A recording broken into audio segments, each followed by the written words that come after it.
So, welcome again, everybody. This is a new Rags to Riches episode.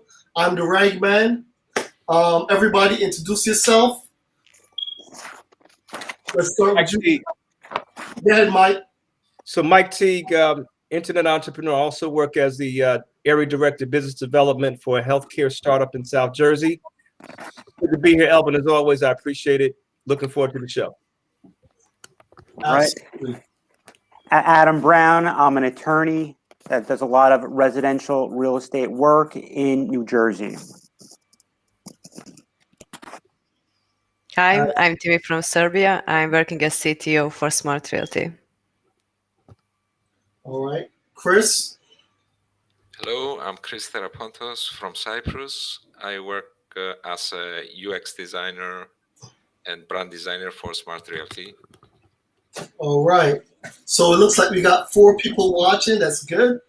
A lot more than last time. So we're going to kick it off, right? So you guys know the topic of the day. I'm going to just shout it out and then ask Adam to chime in. So Godzilla uses Zestimate to flip houses. Is that a conflict of interest? In fact, Adam, before you chime in, Timmy, can you pull up that article that we were looking at from the Inman? And Yeah, see sure. what Let me see. Yeah. Okay, just a second. I will share my screen. Okay, here you go. Can you see my screen? Yeah, I'm going to pull it up. Okay. Let me know when it is visible. All right, it's visible. Okay. All right. So Zillow's live offers estimate launches in 20 markets.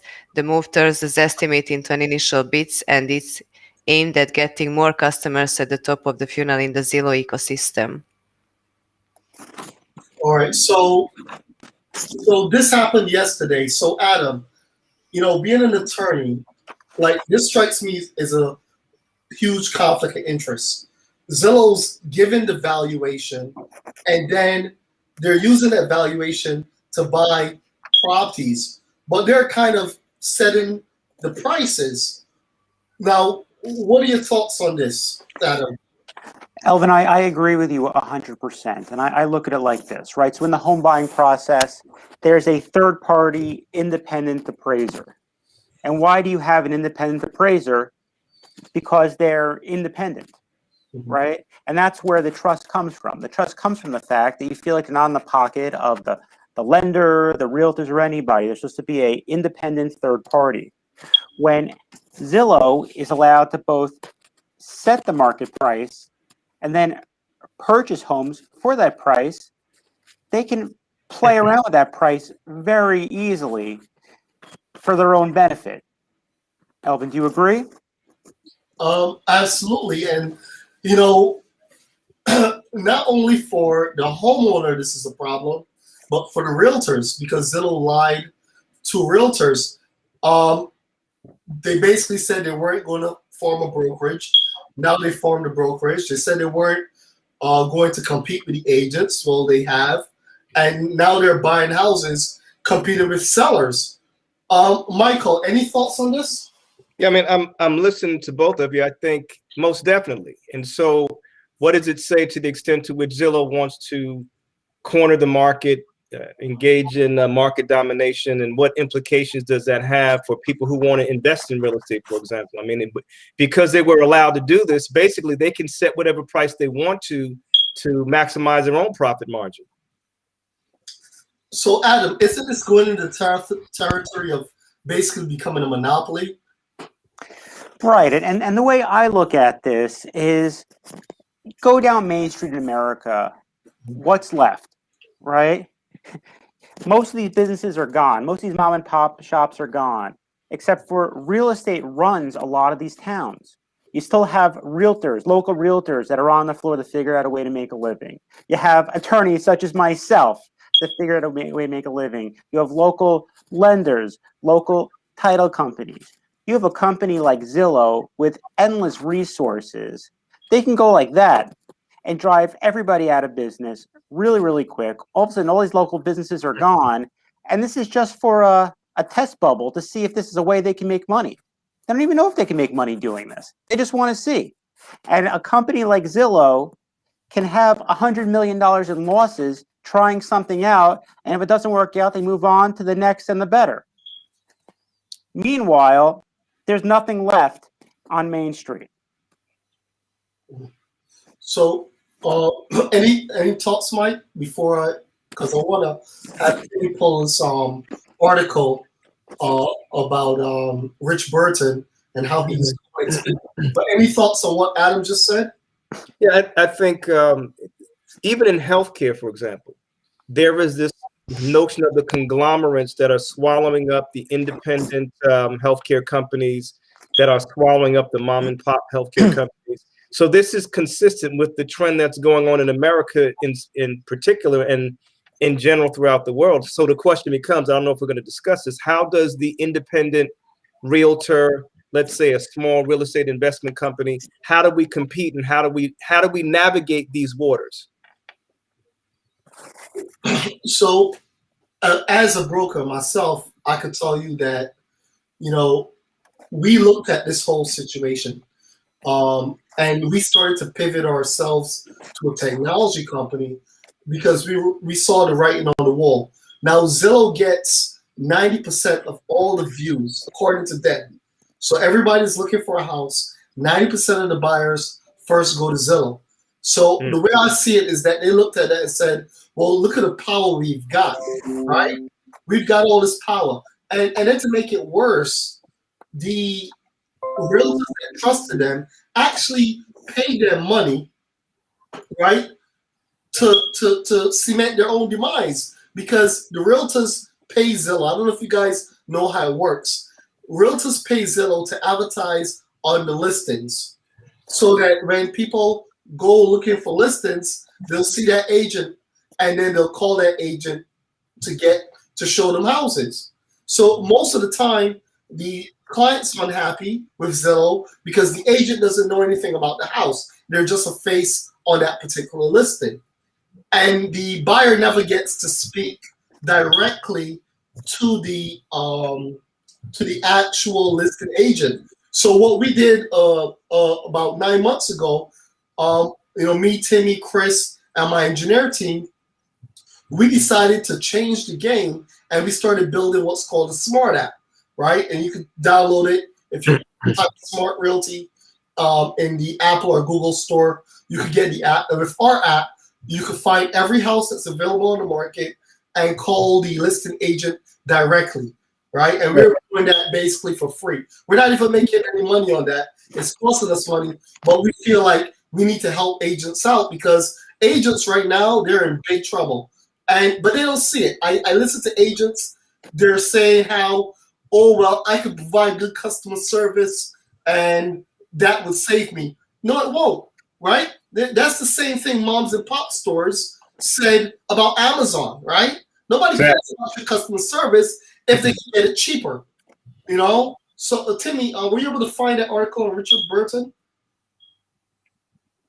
And I just want to let you guys know, Rich Burton, he was the same gentleman, and Timmy could probably pull it up, who, to my knowledge, founded Expedia, and you saw what Expedia did to the travel agents. Right? But Adam, Mike, you guys can jump in. No, I was going to say we need to understand. We got to look at trends. We can't hide our heads in the sand. So, just an analogy. I hope it's analogous. In healthcare, in my particular space, customer service is assumed, right? But it's the care model, the care mechanism that's staffed with healthcare professionals that will determine the profitability of the business. Likewise, you're saying essentially of the same thing. Customer service, if you don't have customers, then there's no customer service. And if you're being priced out of the market by a Zillow, let's say, and it costs you money to advertise, so then your profit margin is decreasing. And if you're losing customers, customer service is inconsequential. And I think what you did is what you're doing. You're now taking technology, mirroring what's going on in the digital age, and you're taking it direct to the consumer. And I think that's a stroke of genius. Well, thanks for that. But also, I want to say, I don't think realtors are the only ones at risk, Adam. What about attorneys? Because what if they do corner the market, right? They have Zillow brokerage, they have Zillow mortgage. I believe that's Zillow insurance. What if next is Zillow law? What you gonna do, Adam?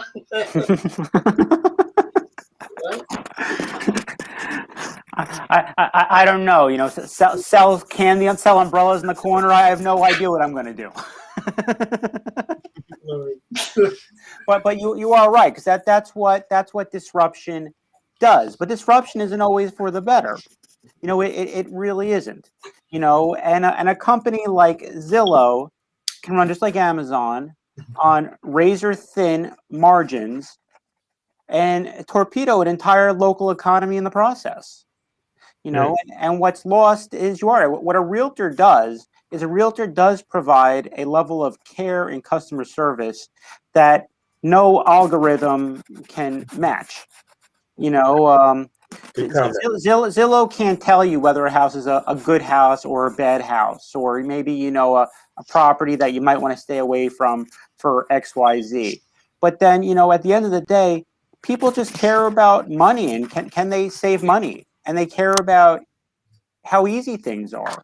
You know, right now we're in a very busy, hot real estate market where people are, you know, chasing homes and they can't get one, right? Think about how easy it would be for a company like Zillow to set it up where, you know, you just hit a button just like you do on Amazon Prime and you get your house and just eliminate everything else in the process. Automation. Yep. So I just put it up there. Godzilla uses estimates to flip houses. Conflict of interest. So I want to get more into the law, though, Adam.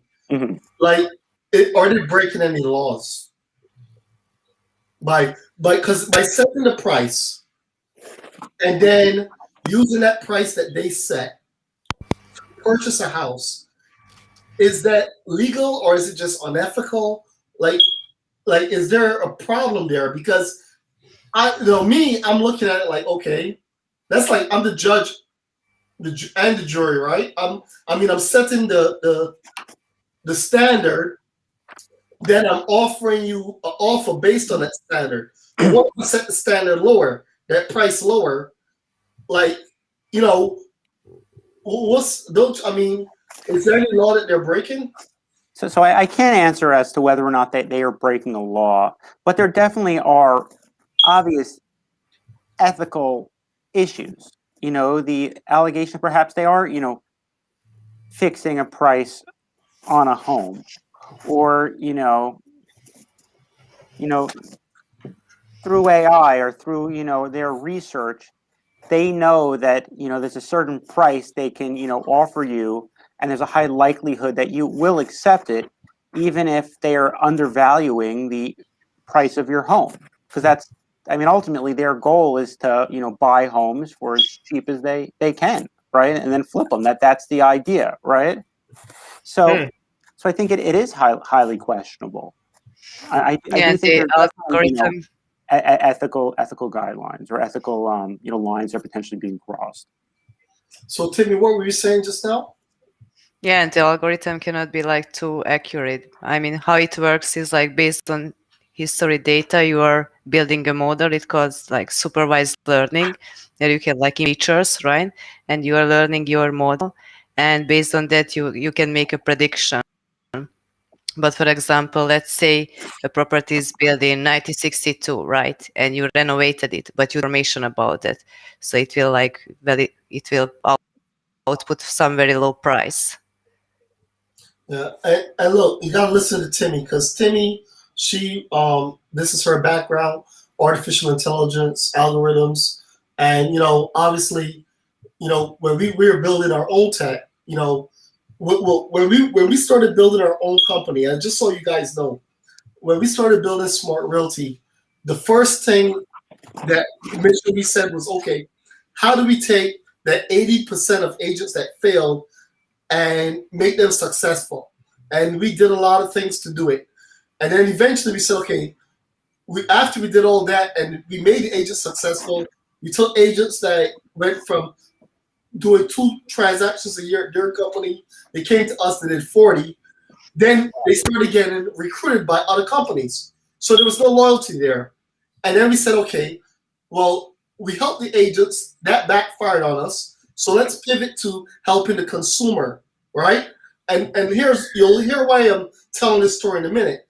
So when we started trying to figure out how to help the consumer and started building a tech company, we realized, holy, having the agent as a commission independent contractor may not be the best thing for the consumer.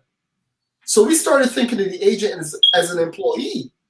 So if we at a small level, small little company over here in New Jersey are realizing that to really fulfill the demand of the consumer and give them that super customer experience that they want, you may have to remove the agent from the situation.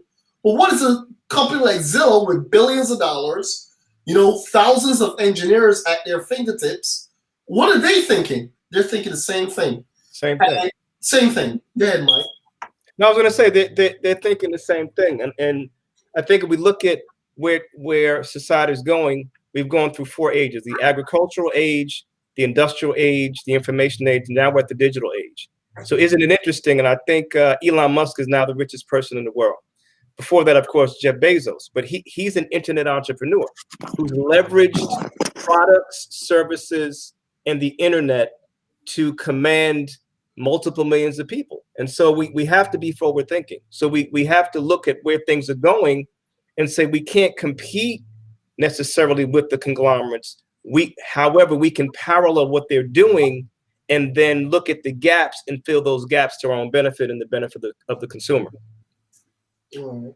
Well, I noticed you mentioned, not to get off topic, but I know, Chris, e-commerce is sort of your space. You got any thoughts on this whole situation with Godzilla and what they're doing with the zestimates?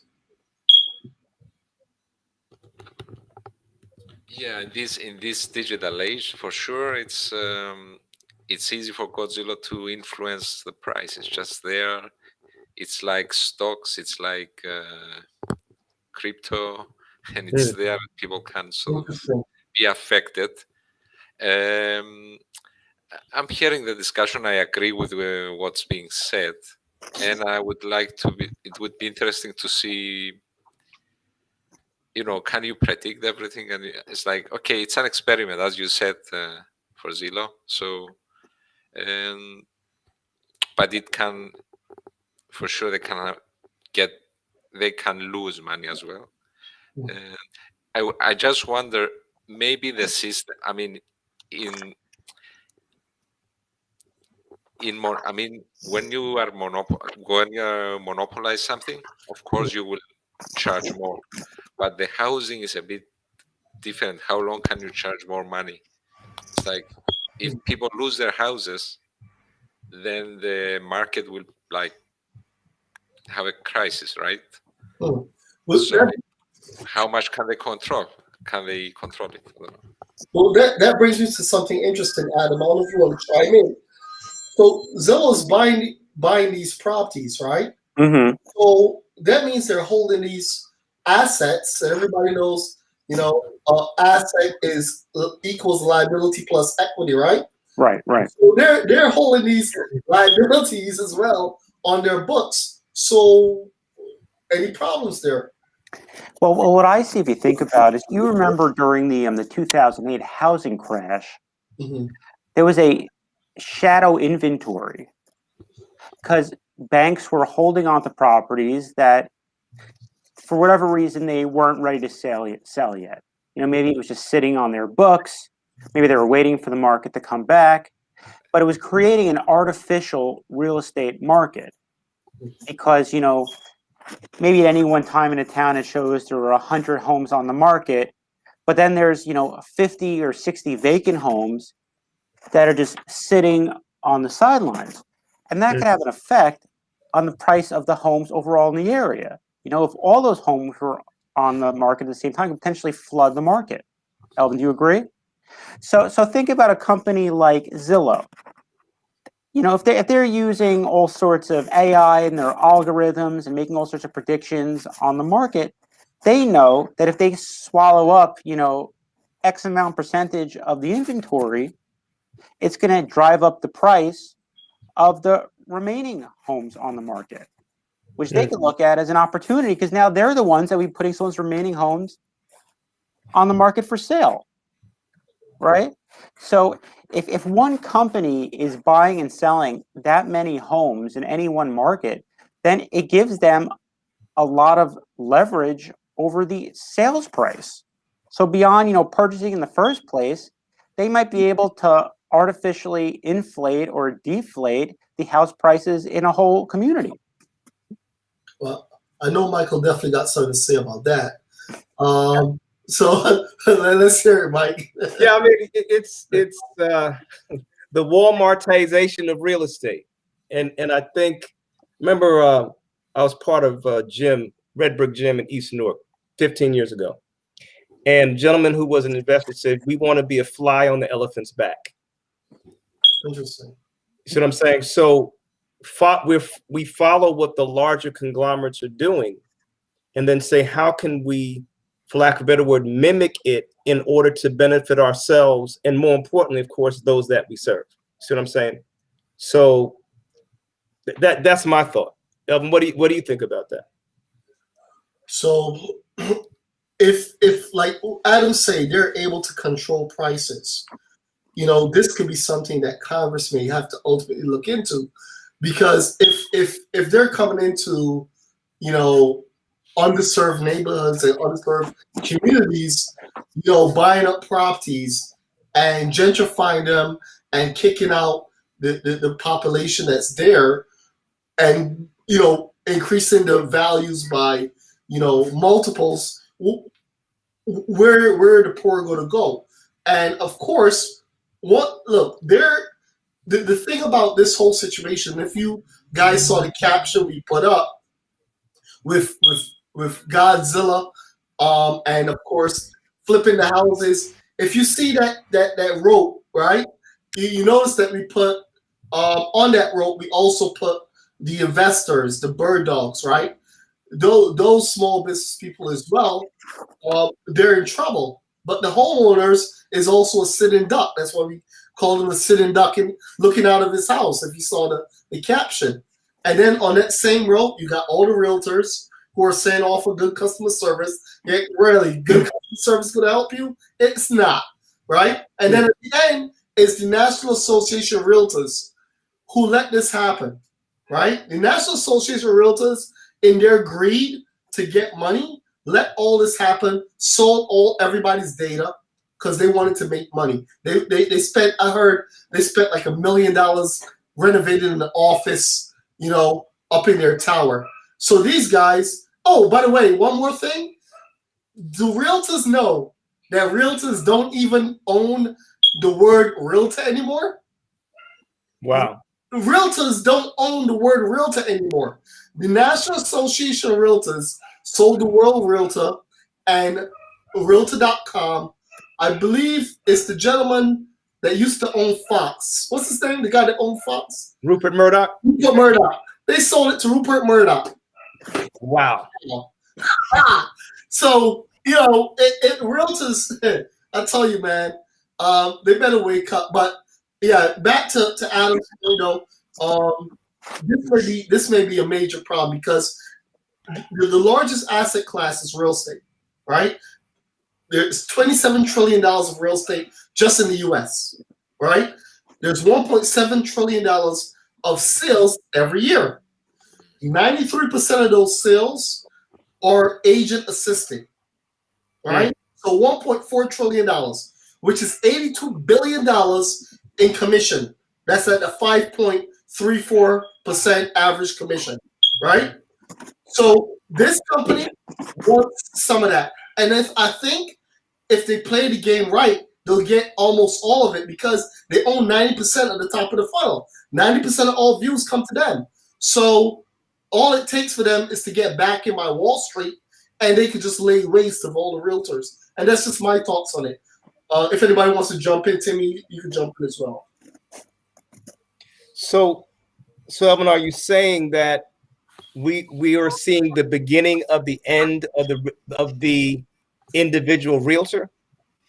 Yes, I think the individual realtor will go away and have less relevance, just like the travel agent did. And for those who don't know, if you think I'm joking, if you think it's a big game and you're gonna offer customer service, just let me say this.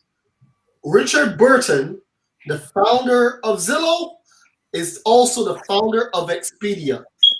And look back and see what Expedia did to the travel agent. In fact, question for anybody up there: who uses a travel agent to book a flight anymore? I'll wait. Thank you. Right? So this is the same guy. And he said, what other agents can I get rid of? So, there you go. And think about it like this, right? With a travel agent, let's say you're booking a $400 round trip to Orlando. What was a travel agent making on that? $50? Yeah. I don't know what travel agents made, right? Imagine somebody is selling $1 million property. There's $50,000 in commissions. Yeah. There's a lot of reasons to disrupt that industry and take a piece of that pie. Yeah. Yeah. And I don't know what it costs to advertise on Zillow, but Zillow's making a couple $100 there, a couple $100 there, and they're seeing this giant pie. They're going, people are putting these $3 million estates up on our service. Yeah. And if we could get our hands on a chunk of that commission, it's a whole new ball game. Whole new ball game. Right? Disruption. Actually, their website, the Zillow, like to use their services. It's not cheap. Like it's after a few zip codes, you need to pay like $500 or $600 a month, something like that. I think. Yeah. I mean, we used them for a little bit. Yeah, I think it was $500 a month, and we didn't got anything basically. Yeah, we basically like paid them to funnel our own demise. And one thing about the commissions as well, when we analyzed look, agents do a lot of work. Let's get it right? There's 184 tasks a real estate agent does to close a single deal. And it's a lot of work. There's also 14 different stakeholders.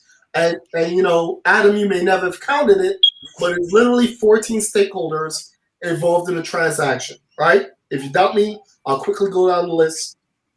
Buyer's agent, seller's agent, buyer's attorney, seller's attorney, buyer, seller, title company. Then we have the appraisers, insurance, city inspector, state inspector. If it's a and you can just keep going. It's like 14 that we counted, right? So lender, the whole nine. All right. So there's a lot of cats to herd to make that real estate deal close. Okay. However, with technology, it makes things a lot easier. And one more thing, I remember watching. It was Richard Burton and one of his investors up on a stage, and he was talking about where they got the idea of the Zestimate from. And his investor said, well, I want to spend some money in marketing. And his investor said, I want to spend $0 in marketing. He said, well, how can we build a company, Zillow, with $0 in marketing? He told him, figure it out. So he went back to his team, and basically, the story goes, he posed the question to the team, how can we grow the company spending $0 in marketing? And that's where they came up with the idea of the Zestimate. That's where the Zestimate was born. They said, let's take a dollar value and put it on top of every house. Was it wrong? It was damn wrong. It didn't matter. They took a dollar value, they put it on the house. They made it controversial. But what happened was the next day, their servers crashed, their site crashed. Because everybody, and it ran on the news, everybody was clamoring to see what the value of their house was. So that brilliant stroke of genius from Zillow, right? It was an accident. It wasn't like they planned it. They didn't know if it was going to work, right? They just threw a number on your house, imaginary number. It wasn't even based on anything. People went on. They said, "Oh, my house is worth more than that, or it's worth less." I don't know, right? It didn't matter. You went on the site, so now they were like, "Aha, we got something," and then they started building algorithms to try to match it as close as possible, right? So a fluke made Zillow what they were by giving them this estimate, and now these same guys are about to take over real estate. Wow. I just read about him. I Googled him on my phone. I just read about Richard Barton. It's just it's amazing. And again, leveraging, and Elvin, as you're doing, and I think it's a stroke of genius, honestly, leveraging technology. And you said this at the beginning of our broadcast, pivot. You know, yes, that's the new buzzword. At the same time, it requires us to continually look at trends, metrics of a business, analytics, and say, where are things headed? Not where have they been per se. That's history. So we're forecasting, and we're forecasting based upon data. You see what I'm saying? So, you know, and maybe I would think in this conversation, we'll talk about some things that people can do who are realtors, who see the handwriting on the wall, investors, et cetera, say, okay, it's happening, right? It's not going to unhappen. And I know that's not the right word. It's not going to not happen. So what do we do because it's happening? And I think that's where true entrepreneurs take advantage of these kind of opportunities. So I'm going to ask Adam this then. So Adam, is any legal recourse to fight Zillow over and done with? Is this a done deal like Mike just said? Well, like I said, I don't know the legalities of Zillow doing this. And I am guessing if there was something illegal going on, magically we'd have a law that would legalize it, because that's what happens when you're dealing with billion-dollar behemoths. I like that. Magically, right? Some behind-the-scenes deal, and all of a sudden some congressperson suggests a particular type of real estate monopoly legislation. Well, I mean, you guys know the story of TurboTax, right? And the reason why it's not easy to file your taxes is because I believe it's Intuit, whatever the name of the software company that puts TurboTax out, they lobby millions of dollars a year to Congress to make it more difficult for people to file their taxes, because that's their business, and that's what you can do when you're a billion-dollar company. Agreed. Unlimited reserves. Yep. Well, so since there's no legal course, right? I want to hear you guys, like, what can an agent do, or what can a homeowner do? Because not just agents are going to be threatened. You know, if you're a seller, remember when they buy those houses, they also are going to sell those houses. So you're going to be competing with Zillow next door, and everything will be great in the up market. But what happens in the down market where you got to sell, you got to pay a mortgage, Zillow paid off cash, they don't have to sell. What happens to you when they undercut you? So going forward, let's deal with the agent first. And Adam and Mike, you could lend some words. Mike is a business person. Like, what can the agent do to kind of prepare themselves? And then what can the homeowner do with this threat coming? You want me to jump in, Elvin? Yeah, you jump in. So, and I'm thinking. So I'm speaking while I'm thinking this. So every agent right now today has a book of business. Yes, has people that he or she has been servicing. He or she has to find a way to use technology, as you're doing, and think through what's the incentive. So Les Brown says this: in business, there are 3 questions that a consumer will ask. Who are you? What do I have? And why should I care? So given what's happening with Zillow, Mike Teague, and I'm not a real estate agent, I'm just using myself as an example. Mike Teague, realtor, has, let's say, 500 customers that he has worked with. All right, so what is my relevance today? In light of what's happening with Zillow, maybe a year from now it'll crash, maybe 10 years from now. right now, today, I still got to survive. So now what do I do to leverage, if you will, and serve my existing customer base so that I can serve them and I can survive? I don't have the answer to that. I just think that has to be the thought process. Adam, any thoughts on that? Sure. So in the local real estate market, I look at it like this. You know, your realtors are on the floor. You know, they do know more, far more about an area than basically anyone. I mean, Elvin, me and you were talking before we started this live stream, and I was talking about how, you know, I'm telling you how the local housing market is doing before it's even picking up in national trends, because I see the closings coming in. I'm hearing from the buyers that are on the verge of having an offer accepted. You know, there's a lot going on the local level, and I think all you could really do is just, you know,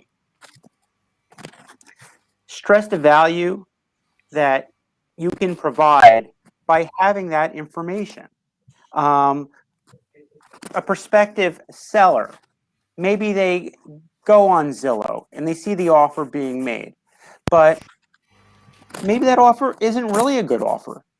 But who's going to tell them, right? The local realtor, and that local realtor will know. That local realtor will know, you know, maybe your property is in far higher demand than you think it is. Maybe it's in far higher demand than Zillow tells you it is.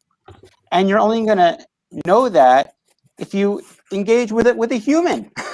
Grassroots. Right. And I'm again, I'm listening, I'm learning, and I'm responding. So it's a grassroots, for lack of a better word, relationship with one's individual customers, boots on the ground, that can access intel that an algorithm, and you said this earlier, cannot do. Right. So at the end of the day, we're not going to replace the human, because there's a human factor that AI, as much as it is important today, it still can't replace the human being. Yeah, You know, that's otherwise one of the biggest issue with AI. Like, I mean, there is no emotion or something like that what human has, right? I mean, machines cannot replace humans. You know, my fear, and I think about the local economy, is you go to Main Street, and a big trend now in Main Street is all of the large retail stores are pulling out. They're closing up their shops. You know, you're seeing, you know, a Gap close, you know, Payless Shoe Source, and Taylor, all these larger companies that had hundreds of locations nationally that opened up Main Street businesses, and then one day realized that was no longer profitable for them and just closed up shop. And now you have a Main Street that can no longer support local businesses, and the businesses that, you know, moved in, drove everybody out of business, they closed up too. And then the question is, what's left? So let's say, you know, Zillow invests hundreds of millions of dollars into this idea that's really a test balloon to see if maybe they can make money doing it, right? And in 5 years, they turn around and realize, we can't make money doing this. You know, the housing market's too unpredictable. We're, you know, to put, you know, $500,000 or $600,000 on a whim into a home to see if you can make money on it just isn't a good way to make money, and they pull out, then what's left? That whole local economy of, you know, realtors and attorneys and architects and home inspectors, the lenders, the 14 people, Elvin, that you said they're involved in your transaction. Elvin, you know, a lot of these people, they're local businesses. You know, people don't, yes, you can go to a Bank of America and get a residential home loan, but a lot of people are going to, you know, the local mortgage broker down the street. You know, a company like Zillow could potentially drive all of these companies out. And then in 5 years realize we just couldn't make money doing this and pull out of the market. And then what's left? Nothing. There's nothing left. So I'll throw this idea out. So to your point, the boots on the ground, the grassroots realtor who knows the local economy, is there a value add component with relating to Zillow that A, can benefit the realtor, B, can benefit the person buying the home, C, can benefit Zillow to say, you still need us. So let me show you how you still need us. Again, social Darwinism, survival of the fittest, right? And you know, Elvin and I, you know, are martial artists, and one thing we learned, Elvin, back in the day, make your adjustments, right? What is the real time adjustment that realtors need to make because of what we see happening that we can't predict the end of? And the reality is, a lot of people don't want to make an adjustment. Like, I'm comfortable. I like my commission. I like my client base. Yeah, but you know, you don't want to have an umbrella, but you see the storm clouds gathering. And you're not going to get home in time. So doggone, you better go to the local store and get you an umbrella so you're not drenched. See what I'm saying? It's that nimbleness, for lack of a better word, being nimble and being able to adjust in the moment. And Elvin, like I said, like you did. And I looked at your app and I'm saying, whoa, you saw it down the road. Maybe you didn't like what you saw, right? Maybe it was distressing, but you saw it and said, okay, what am I going to do? Because I still have to survive, and to whatever extent I can succeed.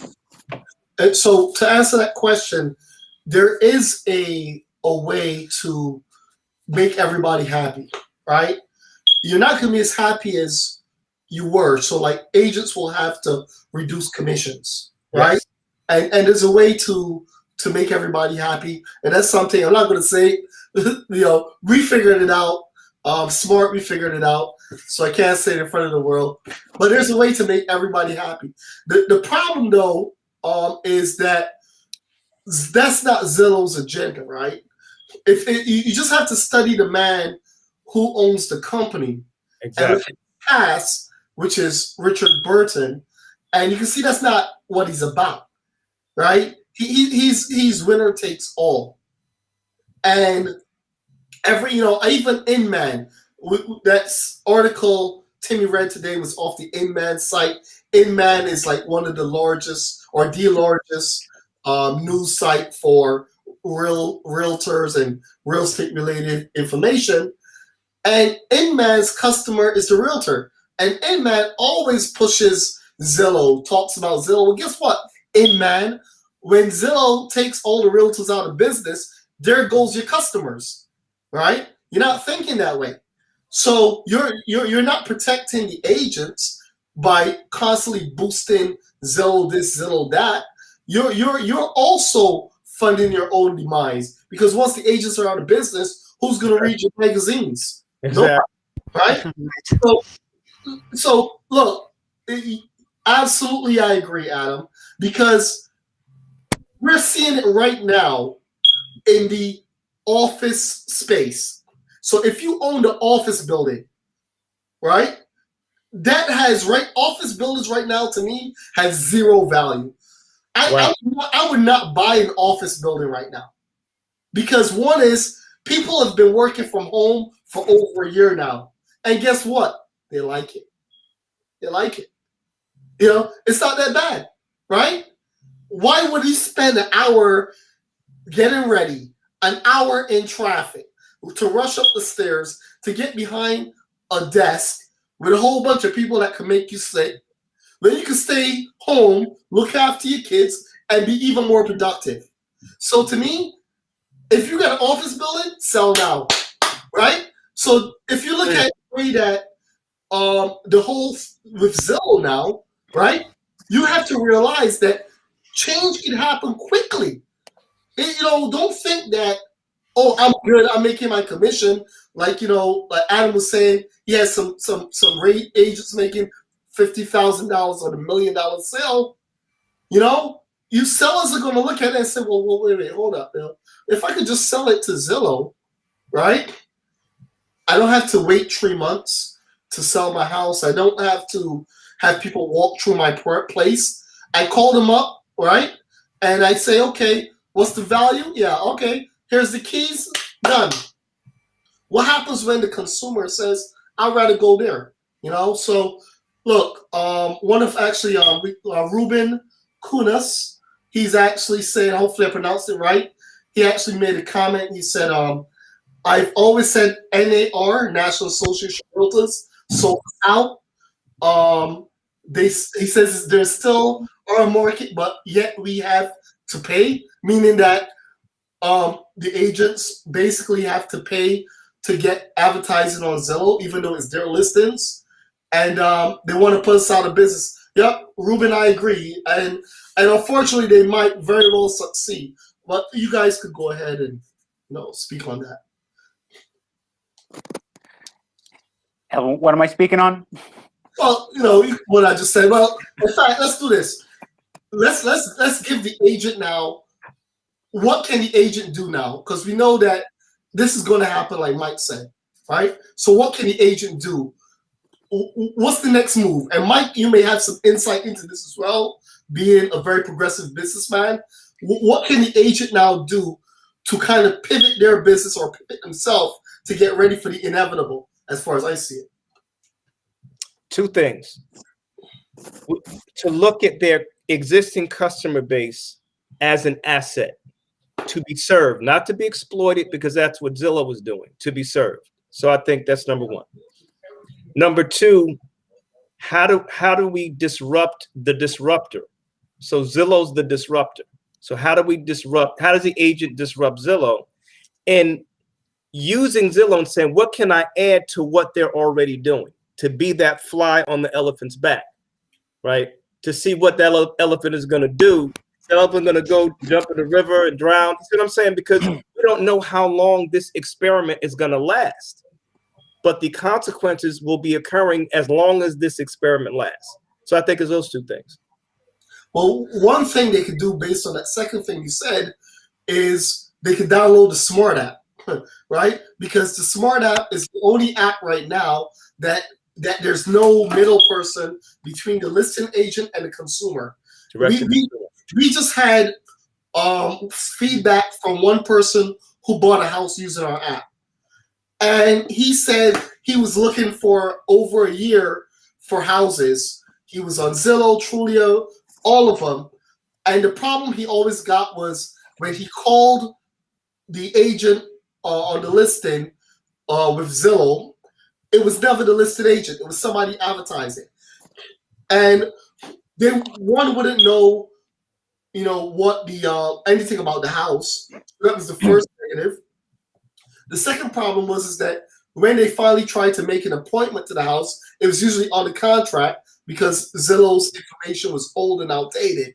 But with the Smart app, he was able to call the agent directly. So if you want any plans that what you can do if you're an agent is one, go after listings, get the listing, then share the Smart app, because at least if you share the Smart app, it's only going to be you that the person calls. Smart Realty isn't even on it. Like, this is a loss for us, but we're doing it to kind of be to fight Zillow in a way, right? So this is like the only thing you have, that the only technology right now that's trying to at least fight Zillow.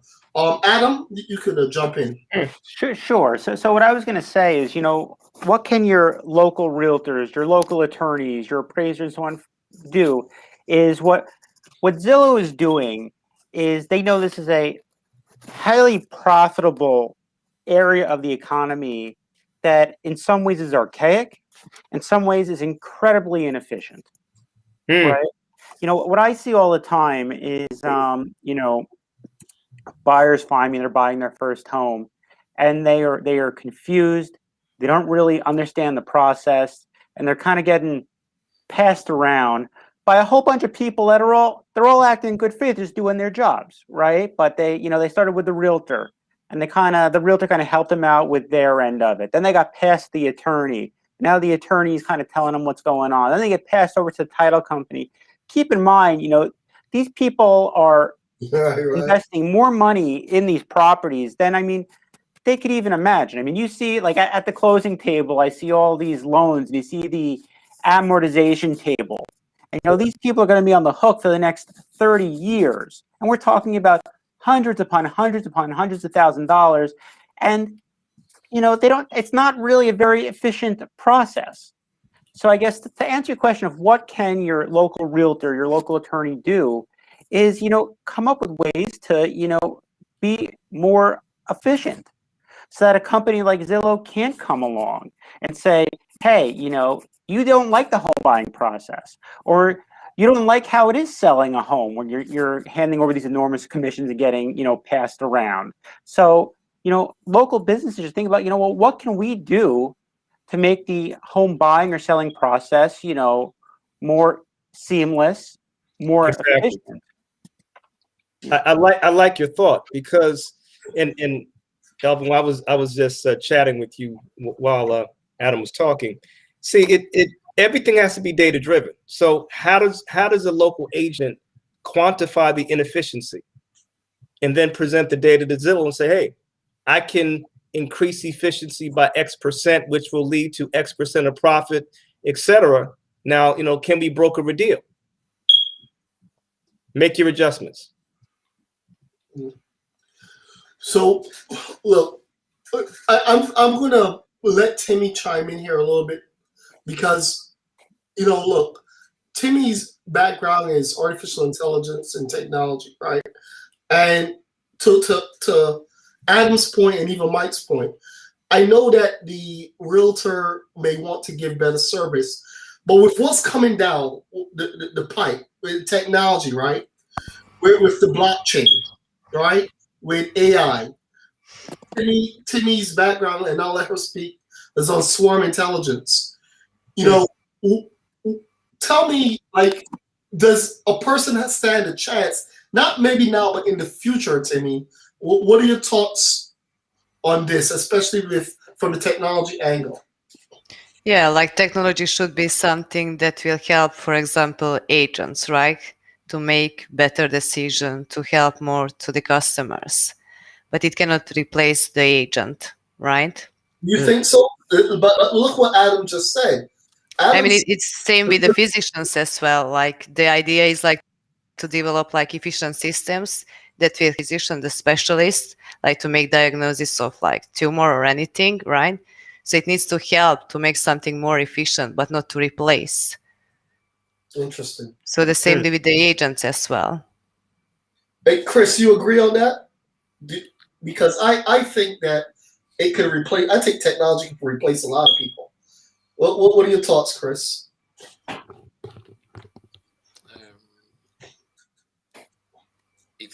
Eventually, yes.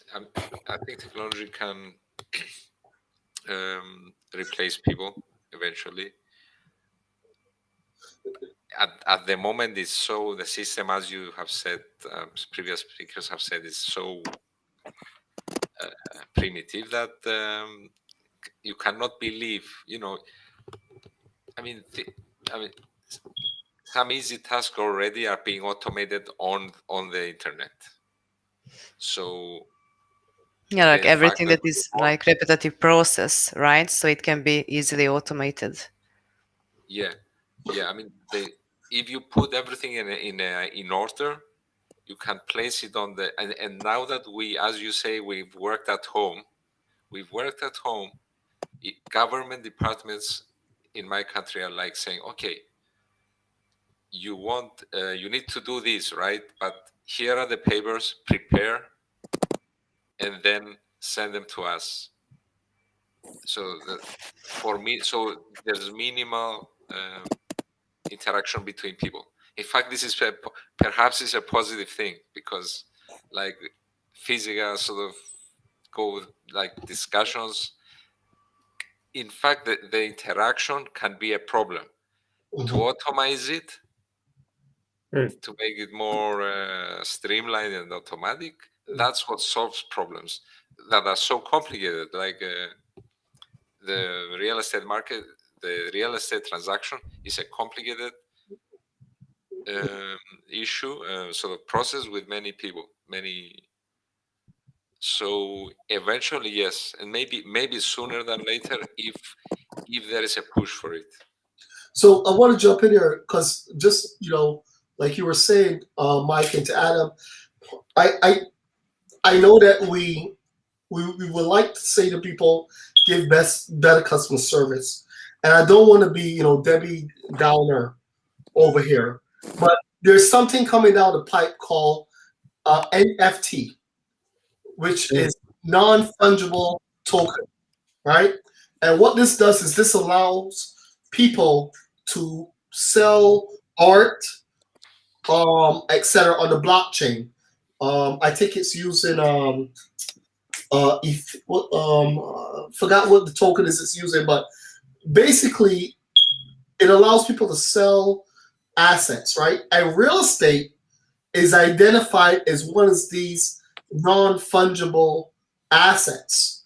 And that could be tokenized. And if that's tokenized, the ownership goes in the blockchain.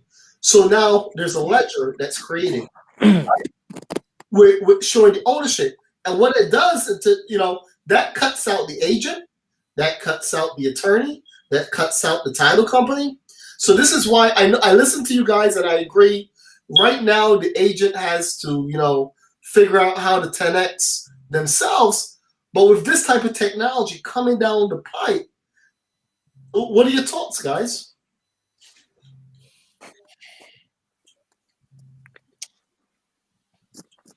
Adam's looking like, okay. Well, yeah, I mean, I'm thinking. Elvin, here's the thing, right? Elvin, you and we're all entrepreneurs here to some extent. We got to engage in creative problem solving. So if we know that technology is coming down the pike, how do we create a parallel technology that integrates with that to still do what we have to do? At the end of the day, it's about making adjustments. And I know I'm sounding redundant. We're in a time of having to make adjustments. Floyd Mayweather, regardless of what we think about his attitude and arrogance, he went 50-0 because it is said consistently. He always was able to make adjustments. And he said he never want to fight based upon his A plan. It may have been the B, C, or D plan. So real estate agents and others that are associated with the local real estate industry have to make adjustments. So use you as an example, Alvin, and I don't know the proprietary aspect of what you've done, but the whole notion of that app is a stroke of genius. And you're taking the loss to figure out how do we test it, tweak it, and get it to the market, just like Amazon did. Jeff Bezos, he went to the market for 20 years and lost money until he figured it out. And once he figured it out, look where he is now. Yeah, absolutely. Look where the other companies are. I Yes. mean, essentially, they joined that those stores that Adam was speaking about, right? On Main Street. I mean, Toys R Us. We could go down the list, right? I mean, Adam, any final thoughts on this subject? Well, just as to something Chris was talking about, when I think about automation and the time we're living in now, the time of COVID, where everybody's stuck in their house, just think about what has happened in the past year. All of a sudden, people figured out how to order groceries from home and have them dropped off at their front door. Right? People are far more reliant on Amazon than they used to. And they've basically created a world where nobody needs to leave their house. They can work from home. Mm-hmm. They can order food from home. Wow. And it happened like that. So it just shows how, one major event, and maybe that one major event is, Zillow making a push to, making all these offers on homes, can completely change a local economy overnight. So guys, so any final thoughts? Let's go around and just hear everybody out. Any final thoughts or anything positive? Any action plans? Mike, let's hear from you. Hey, Elvin, this is my first time on. I'm grateful that I've been on. I hope I didn't talk too much of Dominic. No, man. Everybody enjoyed it. In fact, we got people chiming in right now online about the watching the stream. So go ahead. Just very simply, I think we have to think creatively, we have to think pragmatically, and we have to be forward thinking in order to determine how we survive. And in this new configuration of what real estate is about moving forward. And Elvin, it's been a pleasure, man. Anytime you want me to come on, I'm happy to do it. All of you, I learned from all of you tonight. Thank you. Go ahead. Do me two things. One is tell me any books or any people you could recommend. I heard you call a few names today. And secondly, go ahead and plug yourself. Tell the people about what you're doing and how they can find you. So to the end of being progressive, Ty Lopez, and I forget the other gentleman's name, Dr. Meir, they're buying distressed retail properties like Dress Barn. So the brick and mortar shop is going the way of the Edsel. And he's actually doing that. So I would study Ty Lopez, Tailopez. Also, if you want to get in touch with me, you can go to my website, www.michaeldteague.com. Or you can just call me directly, 908-644-4122. That's the bat phone. And I'm doing some things on an internet entrepreneur level. Happy to share my information with you. Adam, go ahead, kick it off. To give the people like something, some action books, some books they can read, or something that you would suggest they look into, and also plug yourself. Tell them about your company and what you do. Sure. So to start, Justin, in my research for today's talk, I read a great article by Brad Brinkman about Zillow and if Zillow has gone too far, and I certainly recommend that if people want to learn a little more about this topic. So as I mentioned at the beginning, I am an attorney, and I do primarily real estate, residential real estate throughout New Jersey. And the best way to find me would be to go to my website. My website is adambrownlawgroup.com. Give me a call if you have any questions regarding the local market. If you're interested in buying or selling, you want to talk to an attorney and get his thoughts, I'd be more than happy to talk to you. Absolutely. So listen, we want to welcome our guests today, Adam Brown and Mike. Mike is going to be back again because, we try to get Mike on more often. Me and Mike used to have a show called Hood Hustlers. Yes. So we're probably going to start that back up as well to get some more hustlers on it. Yes. And of course, Timmy and Chris, they're part of my team, my tech team. So this is elvinames, aka the Ragman, for We Buy Raggedy Houses, or revelopers, the house sellers 911, right here. And also we have a brokerage called smartrealty, and we've produced something called the Smart app. So if you go to the App Store, Google or Apple, you can download the Smart app. We're going to be adding a lot of interesting functions to that in the next few weeks. You definitely want to download it now. Hey, that's it for tonight, guys. Godzilla uses Zestimate to flip houses. Is it a conflict of interest? Everybody says it's a conflict of interest, but they can't find anything illegal about it yet. Yeah. So stay tuned for the next episode every Friday at 5 p.m. Over and out. Have a good night, everybody. Good night.